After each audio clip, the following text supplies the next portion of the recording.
All right, good evening, everyone. I would like to call this meeting of Kimberley City Council for June the 10th to order, held here in this place we call Kukumanum in the homelands of the Naha peoples. Maurice, do we have, we do have a late item this evening. So there's the letters from Blake Rawson received today regarding Bart's Creek, Lois Creek trails, which was added this afternoon, and there's nothing else. Nothing besides that. All right, we will deal with that when we get to correspondence. We'll receive it as part of correspondence tonight. Okay, with that, could I have an adoption of the agenda? Councillor Roberts moves and Councillor Karen seconds.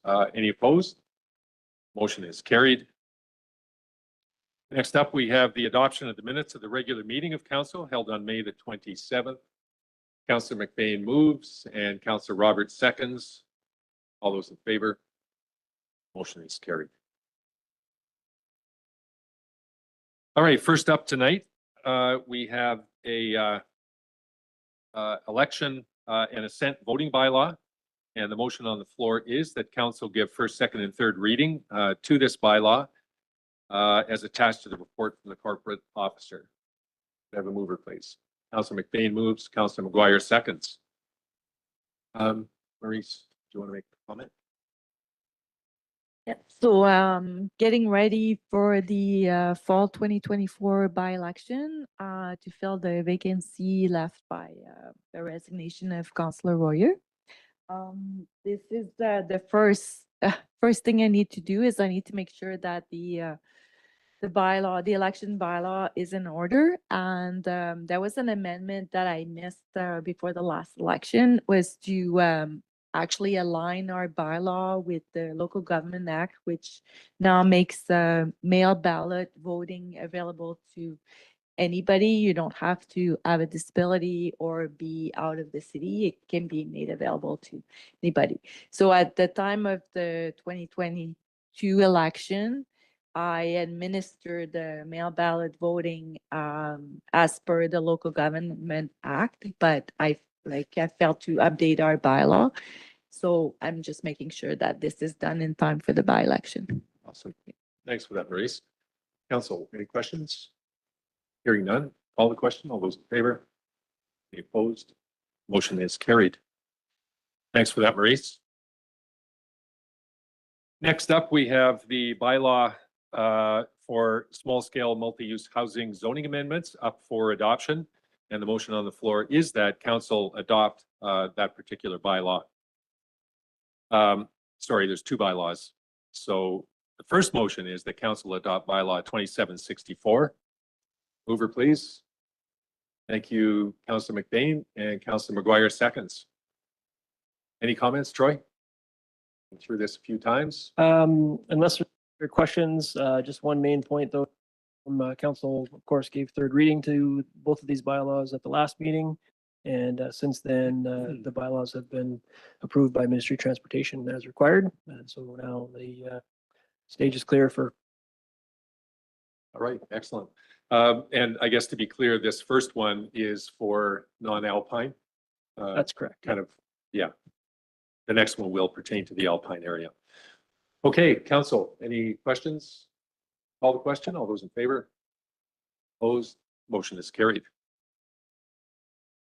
And the next bylaw, 2765, as I mentioned, pertains to the alpine area. This is also up for adoption. The motion is that council adopt bylaw 2765. Councillor McGuire moves and Councillor Roberts seconds. All those in favor?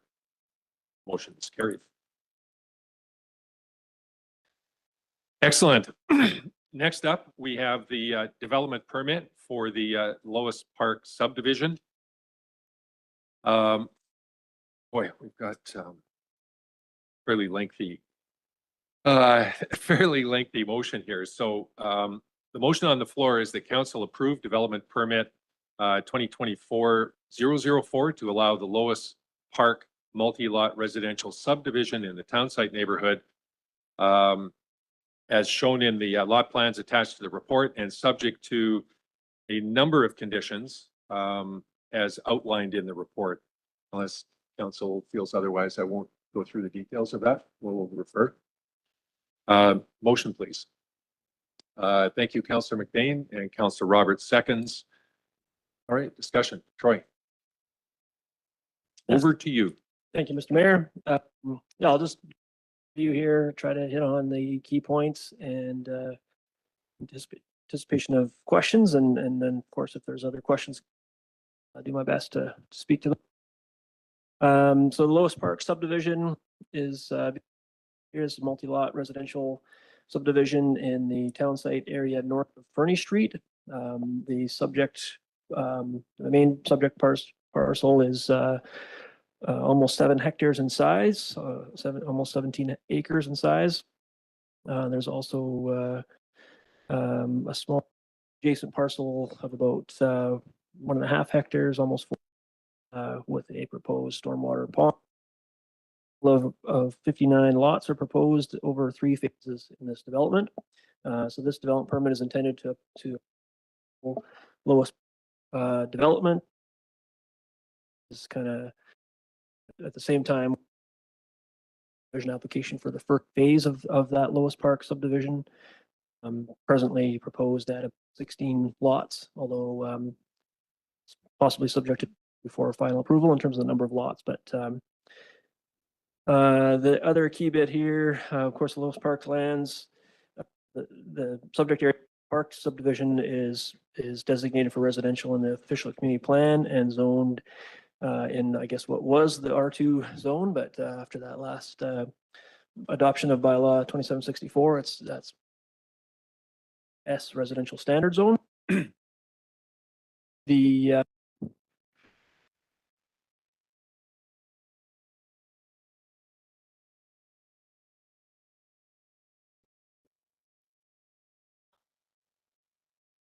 I'm just going to slide forward a little.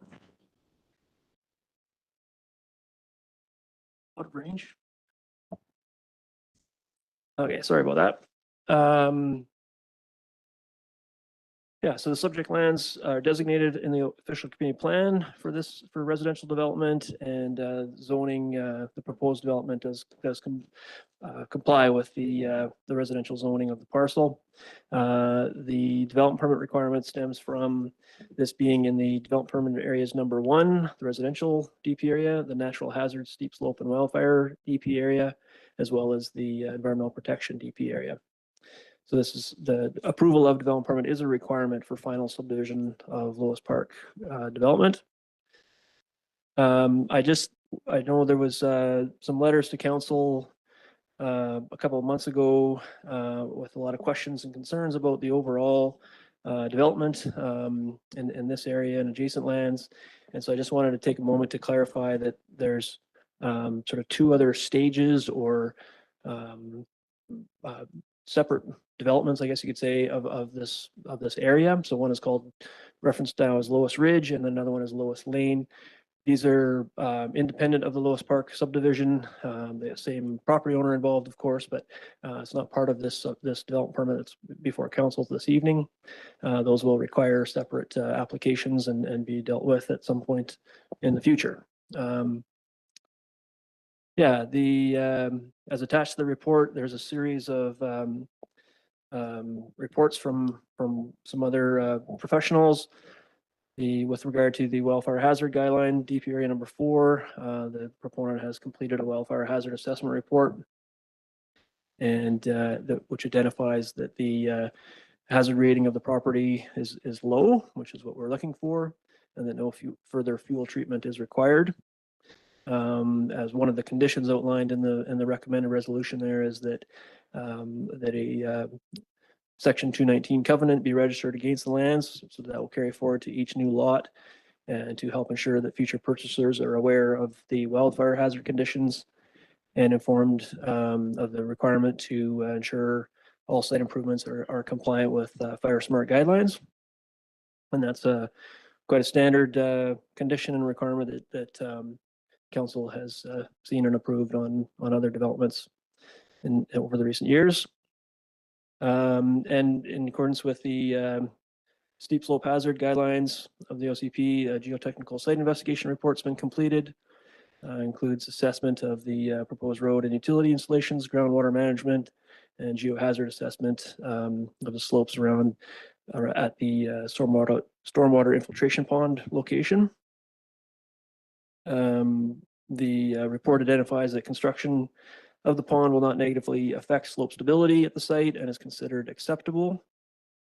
Site-specific geotechnical or geohazard assessment reports may be required prior to individual building permit applications. There is some of these lots that do have some sections of steep slope on them, and those ones in particular will likely be subject to more site-specific assessment that can be dealt with at building permit stage. There's also a lengthy environmental assessment report that's been provided as part of the environmental protection guidelines. This report identifies or assesses the aquatic and terrestrial habitat impacts of the proposed development and sets out a series of recommendations on how to best address that. It identified a few watercourse and wetland areas of particular attention, and those areas have been further assessed, and some best practices identified there to help deal with those. And that's the second key part of the recommended conditions of the development permit approval is to help with implementation of those recommendations of the environmental assessment report. Relatedly, there's the civil plans for utilities and road construction are under review as part of the subdivision approval process. One thing that's underway is a hydraulic modeling report, and we're nearing the end of that study and hope to have those results very soon. There's, like I said, we're reviewing the civil plans for compliance with subdivision servicing bylaw, and the findings of that hydraulic modeling report will be helpful to confirm any other offsite upgrades or modifications required as part of this project. Just pointing out, I think it's obvious from the plans there, but the proposed road plan within the Lois Park subdivision will effectively result in kind of the looping of 5th and 6th Avenues at the just beyond Fernie Street. So right now the proposed street name there is Lois Park Crescent. As mentioned before, the first phase presently proposes 16 lots. That's potentially subject to change before final approval. And the approving officer will make sure that if there's any changes that those are in compliant with zoning and subdivision servicing standards. I know when this matter came up before council with a number of letters from the community, one of the key areas of concern was the existing trail access through this private land that is presently part of the Lois Creek Trail system. In particular, the Bart's Trail and Bench Trail are on that kind of lower bench area outside of the Lois Park subdivision area. Part of that is part of that proposed future Lois Ridge development. The proponents have indicated that those existing trails will remain, and public access through and over those trails will be retained and honored. There might be some minor impact to those trails through construction, particularly around the storm infiltration pond, but they're committed to making sure that those are maintained in the long term, realigned possibly around the pond for some areas. So like I said, while there's some temporary disruption, the proponents committed to restoring that access there. They've pointed out that there is an existing license of occupation with the Kimberley Trail Society, provides a 5-year term. And staff's recommending here that because of the terms of that agreement are subject to change and may be revoked by the owner with 30 days notice, it's recommended as one of the development permit conditions of approval that a more secure statutory right-of-way and or land dedication be provided to secure trail and pathway access through the private lands there for the Lois Creek Trail Network. And I think that's definitely the highlights there. If there's any other questions, I'll see what I can do to help. Thanks very much, Troy. A lot of detail in the report. Thank you very much. Council, go ahead, Councillor McBain. Hey, Troy, just just verification here. So the storm pond, that's each phase, each section of this development, everything is they're all utilizing that the storm pond, and I assume that's just for additional catchment that's above and beyond regular flows, right? Yeah, intended for Lois Park subdivision, and in the future, if Lois Ridge proceeds, that would tie into that as well. Yeah, Lois Lane, I'm not exactly sure on at this point, but that'd be subject to later review. Okay, just further, yeah, and I just looked at I was reading the geotech report, and it did say that there's drainage is a concern up there, which does make sense, just the way that the lay of the land is and the soils that are up there.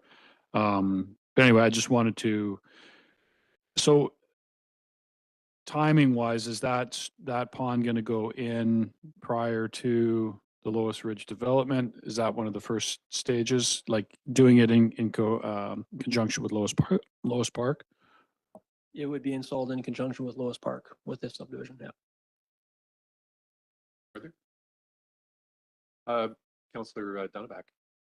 Yeah, just one quick question regarding the pond. So is it going to be lined, or will it be considered like a perk, or will it feed back into Lois Creek, or will it go into our infrastructure?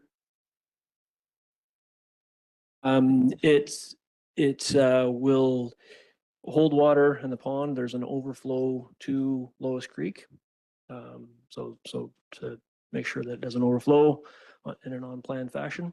But it will become part of city infrastructure along with the Lois Park infrastructure. But will flow into the overflow will go into Lois Creek. Yeah, eventually, yeah. So does it have a liner? What's the other part of the question? You know what, I'm blanking on that right now. I believe it's to hold a certain amount of water. And yeah. Yeah. Thank you. Okay, thanks. Councillor Roberts. Because it was a bit of a concern when people were writing to us, I just wanted to note that underneath the statutory right-of-way, if we prove it as it's written here, it also modifies the trail alignments if necessary, and it assures appropriate vehicle accessibility for trail network maintenance and emergency responses. And I think that's an important piece of the trail part. It's not just a narrow little walking space. They are going to attempt to make it a functional trail, as so many of our others are already. Councillor McGuire. Yeah, so around the trail piece, I do have some questions around, I think the wording is that there may be some realignments or modified trail alignments to ensure appropriate vehicle accessibility for the trail. I'm just curious, there are some conceptual drawings in this package around Lois Ridge with trails indicated. Are we talking about an SRW along existing alignments for now, and then we would revisit that once Lois Ridge is on the table?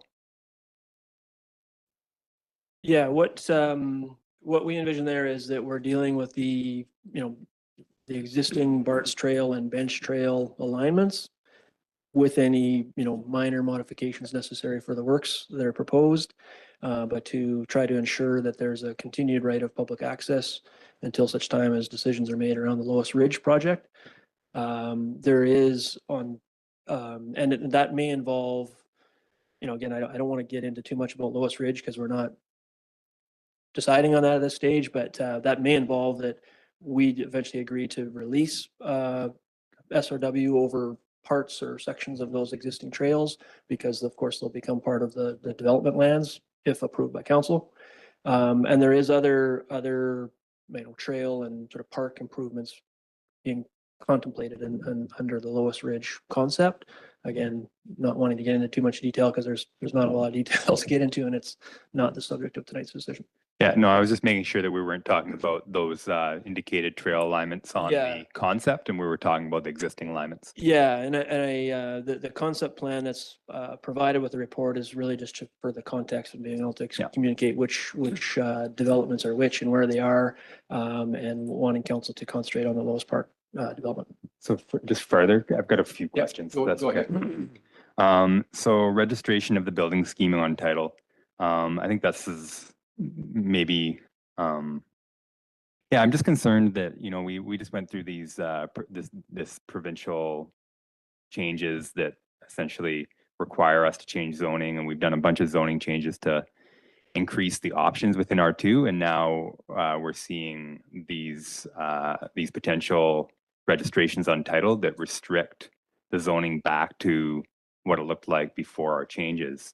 And to me, it's almost setting like a pre these provincial mandates and post in our city. So we're going to have these newer developments where they're quite restricted, and then all existing developments are now being rezoned to increase options. So yeah, I'm just curious about, you know, your thoughts on that.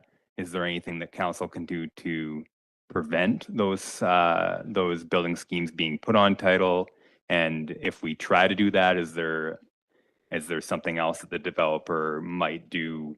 I don't know. I'm just it's just a little bit of conundrum to me because you know, it kind of defeats the purpose of what we've just gone through, and Yeah. sets an uneven playing field too. Yeah, so lots there. If I miss any parts, don't say to remind me, but maybe towards the end there, yeah, I don't think there's anything that the city or council can do to prevent those things. Those are allowed under legislation, and then that's the you know, the right of the developer to make those decisions to put those restrictions on the lots before they sell them. You know, you're right. We did just adopt you know, community-wide zoning amendments that lay out multiple options for development of existing parcels that were previously limited to just 1 or 2 units.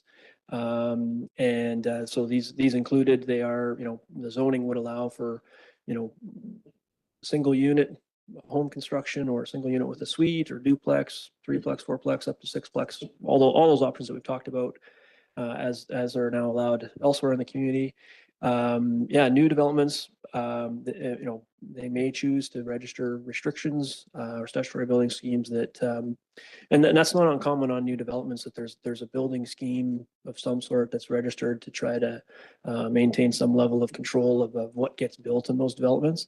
Longer term, we don't know exactly what that looks like. There has been some, you know, some discussion that maybe legislation will change, that those things, you know, won't continue to apply or won't be allowed on new ones, whatever. You know, we don't know what that looks like over the long term. It might be that something that's, you know, released or changed over time, and therefore allowing more options. You know, a developer might look at that as, you know, I guess, you know, you question why it's happening. Maybe some buyers view that as a preferable option and want to know that, you know, that if they build their house with a suite, then they don't want to see a 4-plex next door or something. But you know, over time, you know, some property owners and purchasers may want to make sure they have all those options available under the zoning. So yeah, I guess the shorter answer is no. There's nothing we can do to prevent that that we're aware of at this time. You know, I guess hopefully over time, those are other, you know, the beauty of the amendments that council just adopted is there's, you know, thousands of lots in the community that now allow for those options. So we don't necessarily have to worry about every lot being, you know, available for those conversions, but and you know, as we've talked about, there will be, you know, that's kind of how we'll see that built out, is there'll be, you know, some owners will continue to choose to just build on the lower density side, and some will do that more moderate density of a 3 or 4-plex or something, right? So Yeah, I mean, there is a concern from, you know, infrastructure side of things too, that we have these more densified neighborhoods. And obviously it costs more for us to provide services to a less dense area. So yeah, there's just repercussions, and I'm just trying to understand, you know, what our options are. The third question was just around the open spaces that are between the lots. There's a row of houses on the inside, and then there's an open space in between, kind of like what we have in Chapman Camp with all those trees. Who's going to own those pieces? actually, I think maybe when you're referring to that, you're looking at the concept plan that's there, attached to the report. And so it shows a green space, Yeah. linear green space between Yeah. the lots. And that, if you look on kind of the lot plan, that's the first map or plan attachment, it doesn't have Okay, that, perfect. that linear space. That So answers was one of that. the things that we identified. Thanks. We're not interested in being responsible for that Okay, sort of feature. Yeah. Yeah, and just the final comment is around the 2020 bylaw. It's something that I always bring up when we're looking at development permits. My preference is to see some amendments to that to be more in line with where we're at with construction practices, and hoping to see that come to us soon. Let's put it Yeah, that way. it's, I think as I've answered before, is it's on our list, and we actually do have a draft together that's not quite ready to share, and Yeah. we just, I'll just keep can't find saying the that time as to long get as back long as to it, there's so. development permits coming and it's not updated, I'm going to keep saying that. Yeah, so. fair enough. Yeah. Further, Woody? Yeah, thanks. Good questions.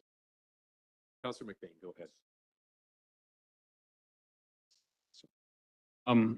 I had a couple things just stemmed from Woody's comment. I would say the way I look at it with respect to the the unfair playing field is actually the folks who'd be buying lots here are creating their own unfairness because they wouldn't have the ability to, add an extra lot. So I think, going into this, if you were going to buy a lot here, you got to go in with your eyes wide open and recognize, like you said, Troy, maybe that's your preference, but we, folks who already, own a lot here have that preferential advantage already. So I would say these are less or more restrictive.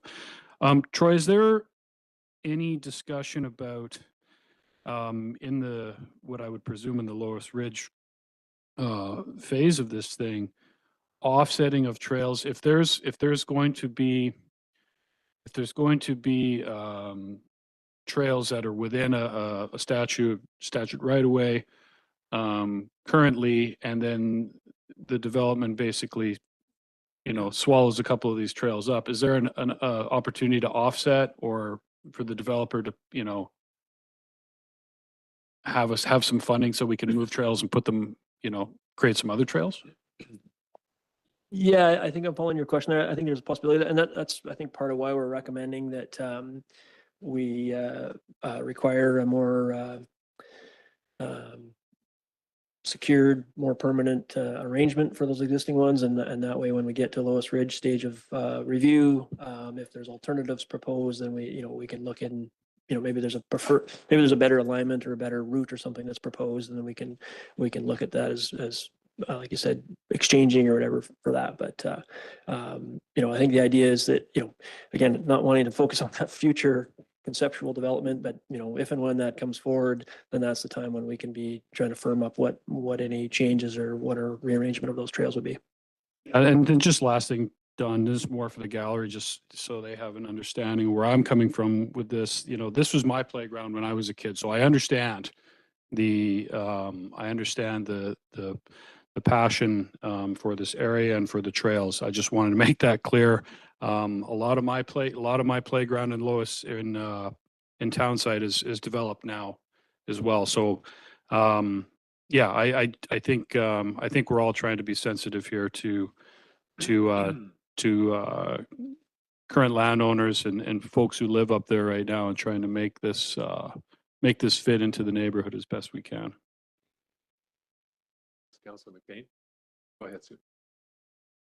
I guess I'll start with what I understand the least and kind of go from there. But I just want to check back in on the stormwater piece, and I certainly don't have any geotech understanding. So, but with the location so close to the edge of the very steep, long slope above Lois Creek, I'm just wondering, with that there are noted kind of issues happening there, and what's the potential? I'm just sequencing in terms of getting the work done.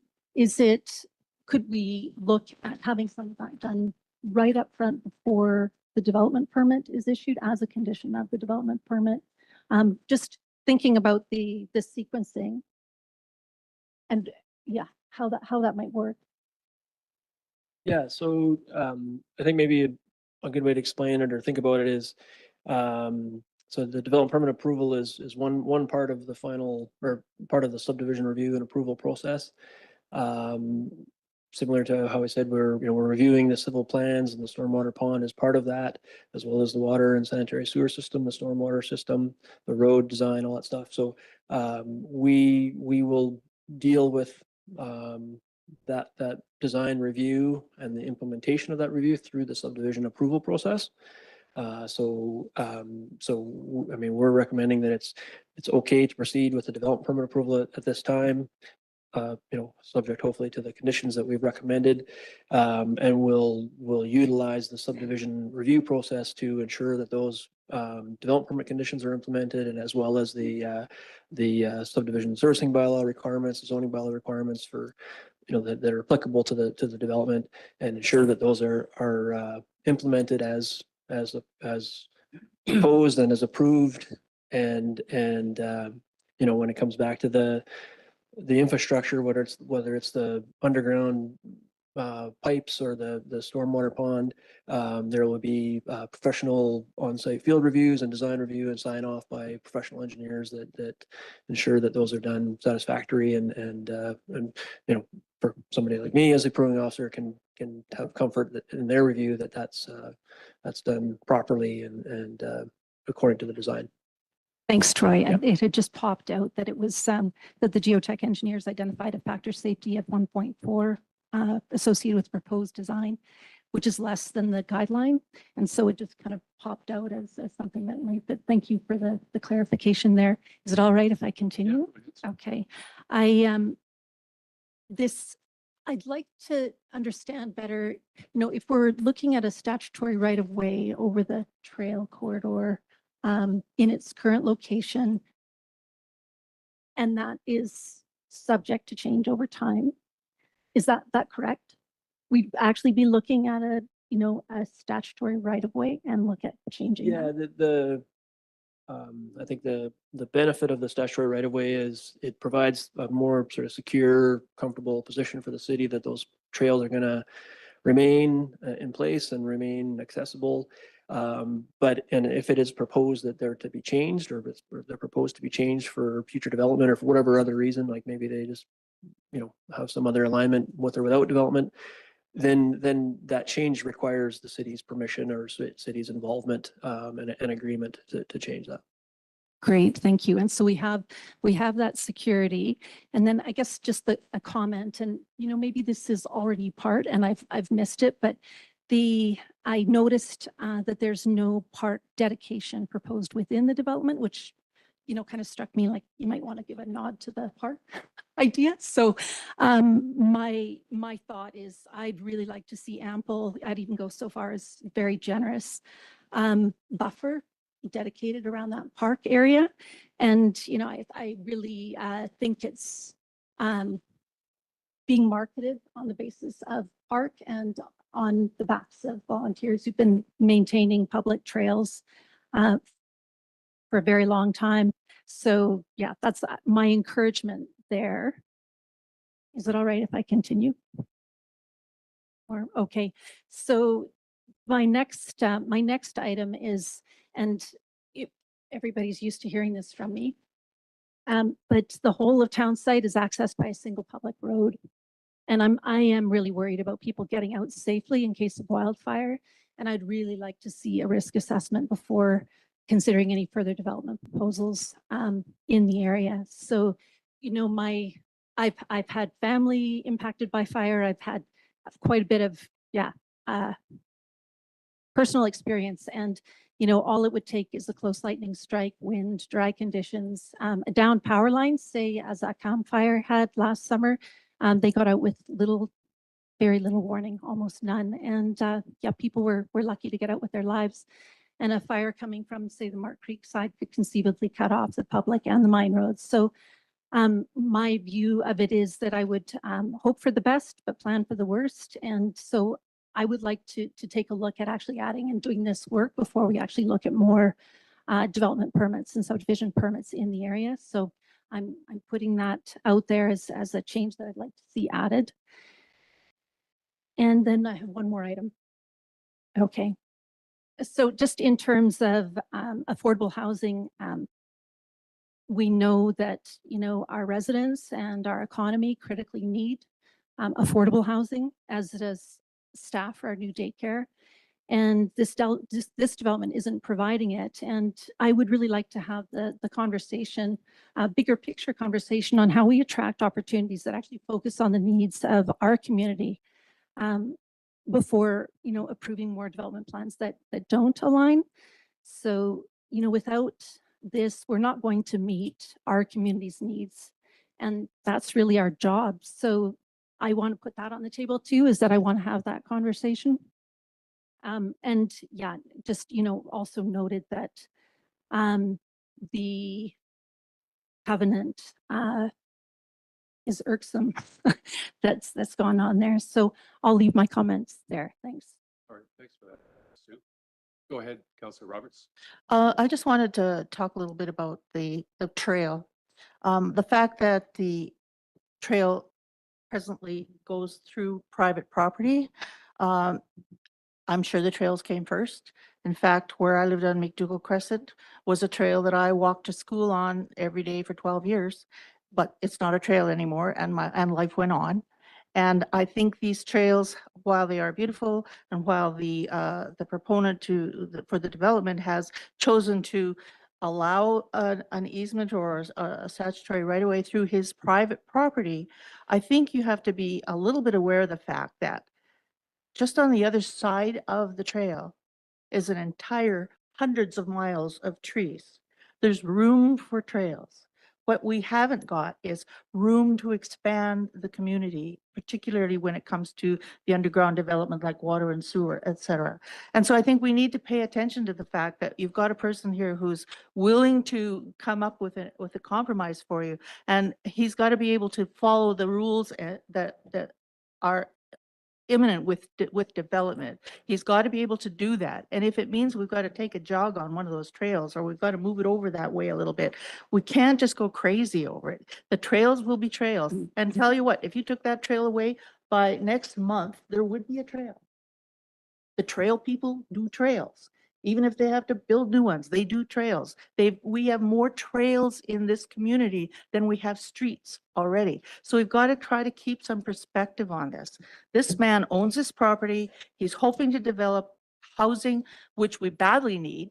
We don't just need it for the homeless or for the people who can't afford it, but we need it for anybody who wants to come here to do a job. There's been so many people come here who've been offered a job. They've been given the job. They come here, they can't find a place to live. Not because they can't afford it. There's no place to live.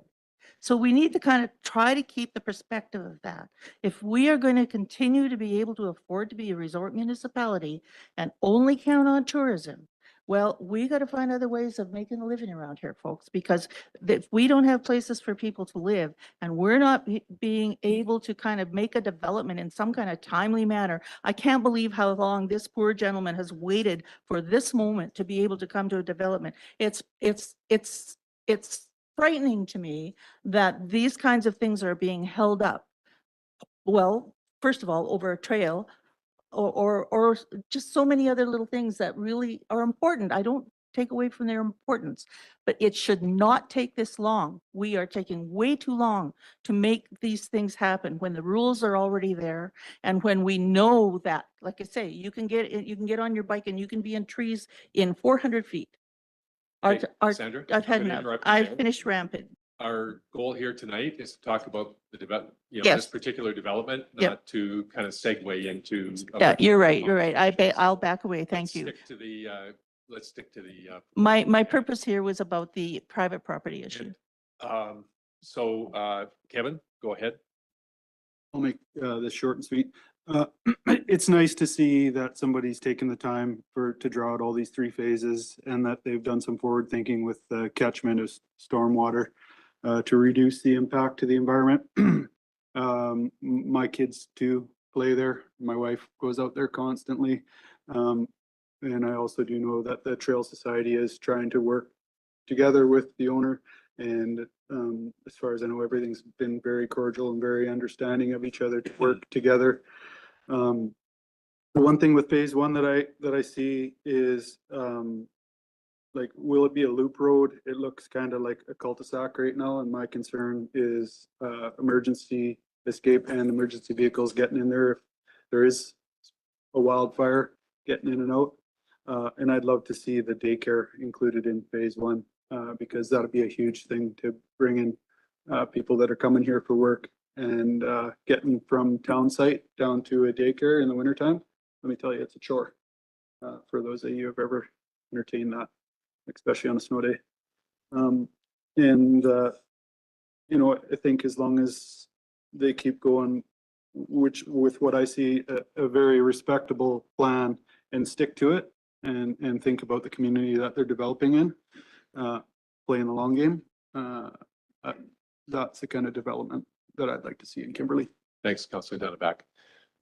I guess getting back to a couple of comments from me, I think a couple of councillors, Woody, you brought up the point about the kind of the R1 or the single family, you know, versus the, you know, the up to the maximum of 6.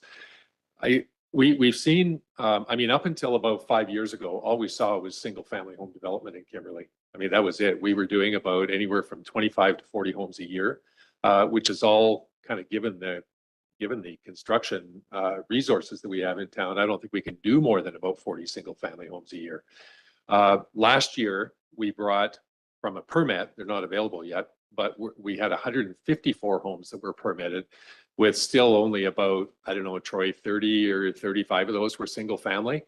So over the last 5 years, we've seen a shift to a different type of housing that is going to address the situation that Councillor Roberts talked about, and that is people just finding a place to live here in Kimberley.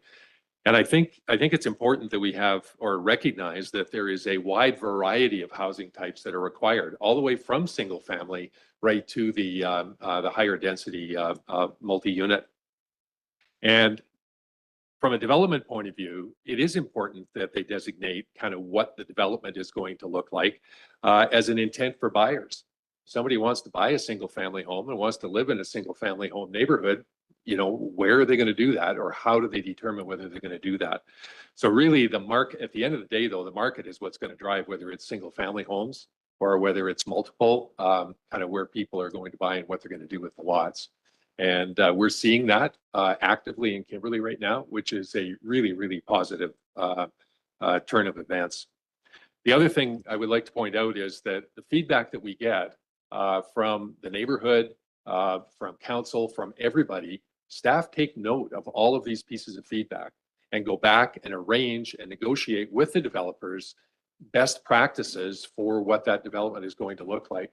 This is only the first stage. And as Troy mentioned, we have multiple stages to go through here. So there will be lots of discussion going on about the details around how this is going to unfold. And I think the goal we all have is to make the development absolutely the best it can be, it possibly can be.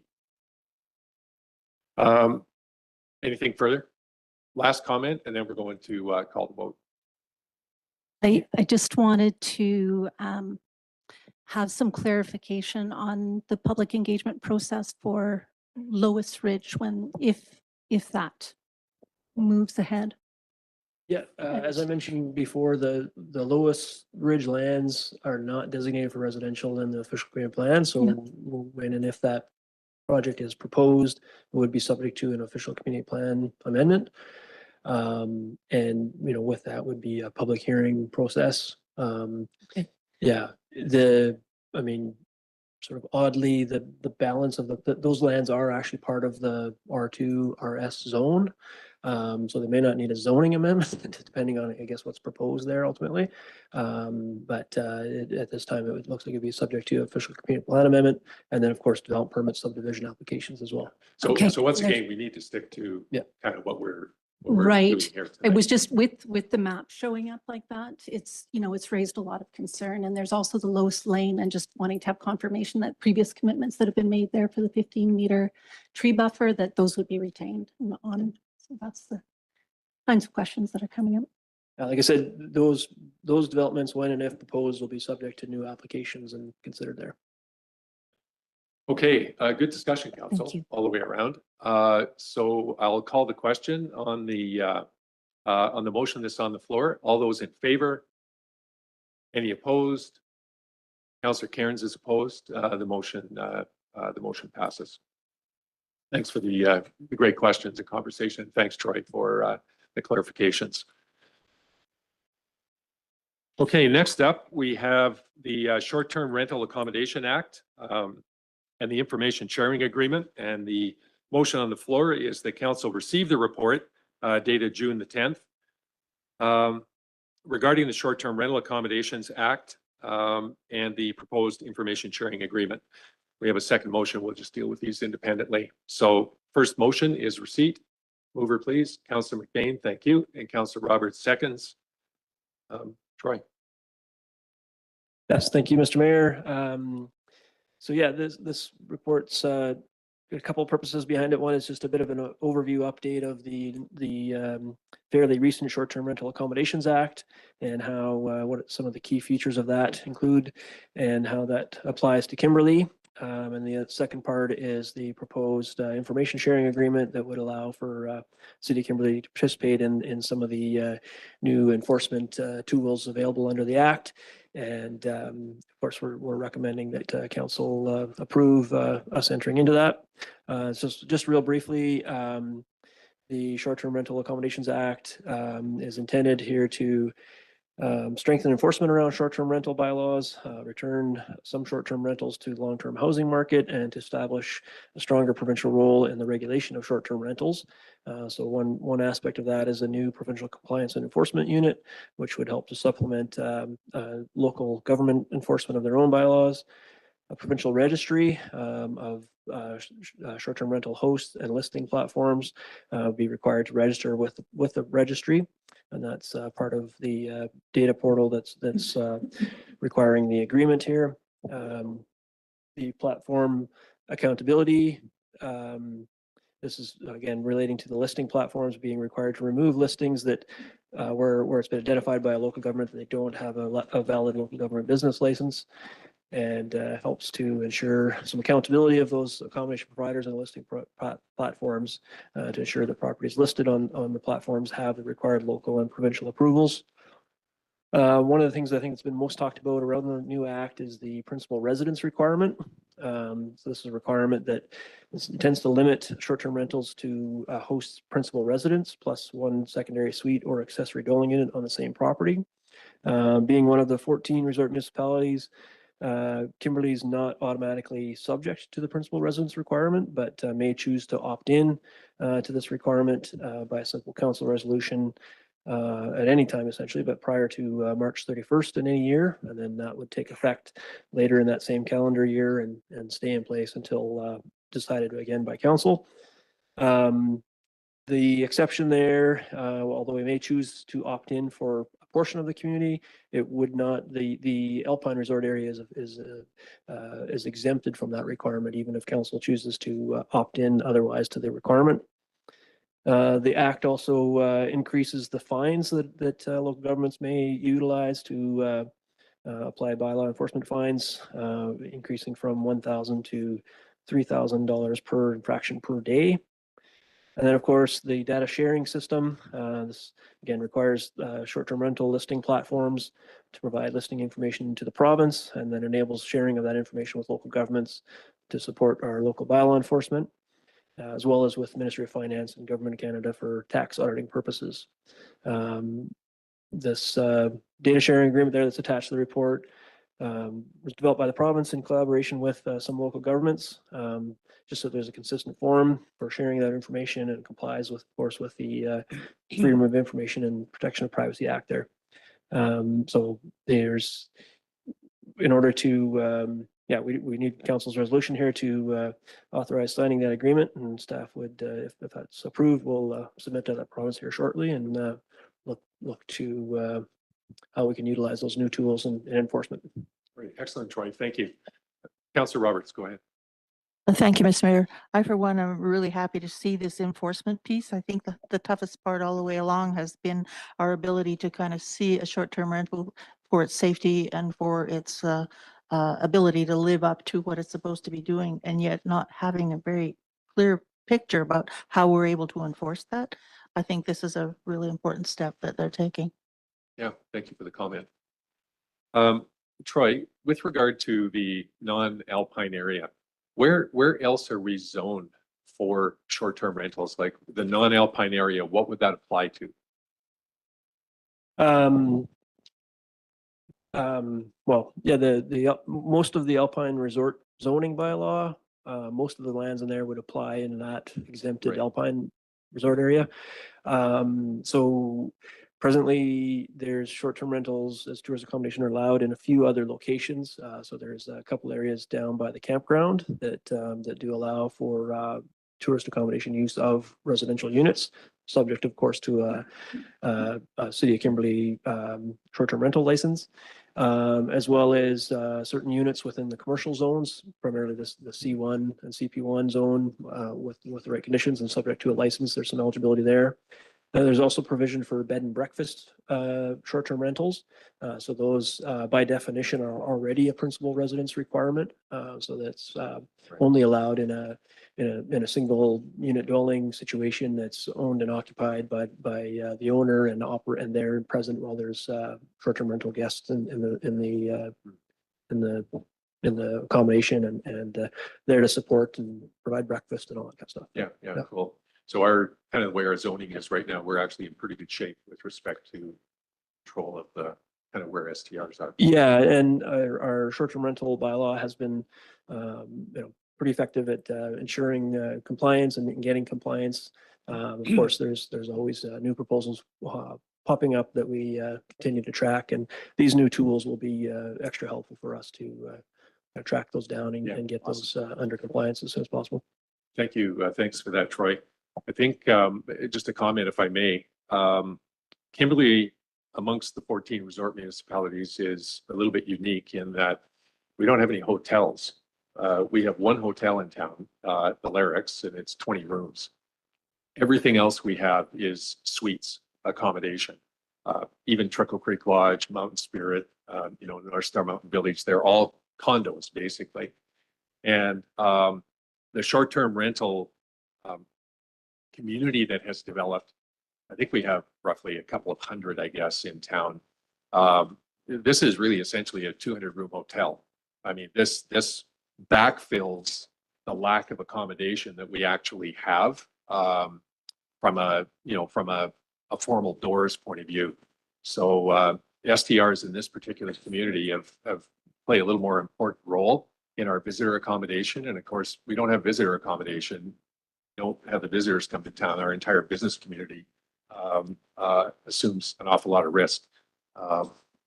So it's important. And I think I really commend staff on the balance that we've been getting right now between regulation, which is important, and also making sure that we're not, cutting things off completely. Thanks for listening to the soliloquy. Any further comment, council? Okay, call the question. All those in favor? All right, that motion is passed. The second part of that is that council authorize the manager of planning to sign the short-term rental accommodations sharing agreement and submit to the province. Mover, please. Councillor McGuire, thank you. And Councillor Karen seconds. All those in favor? That motion is carried. Okay, next up, we have the 2024 UBCM convention attendee authorization. So far, we have had Councillor Roberts and Councillor Cairns put their hands up. Councillor McGuire? Okay. Yeah, being on the list doesn't mean you have to go. Yeah, so subject to circumstance at the time. Yeah, we won't ask what that circumstance is. Also, my name should be on that list as well. Anybody else? We don't want to make it a full house. Okay, cool. We'll call the question then. All those in favor? Any opposed? All right, we'll ask for a mover. Now that we have the names in the, now that we have the names on the list. Councillor Cairns moves, Councillor Dunneback seconds. All those in favor? That motion is carried. Here I thought I was going to get through a meeting without having to back up. Okay, next up, we have the check run in the amount of $459,272 to be approved as paid. Mover, please. Councillor Cairns moves, Councillor Roberts seconds. Any non-routines anybody would like to point out? Hearing none, call the question. All those in favor? That motion is carried.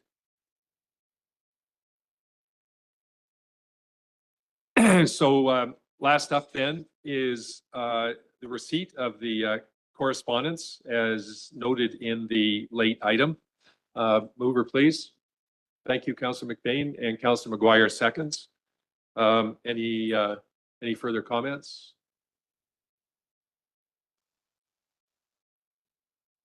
Yeah, go ahead. Looked like there was an explanation, or there was some dialogue there from Nick with Mr. Austin, so. Yeah, Okay, call the question on receipt. All those in favor? Any opposed? Motion is carried. Okay.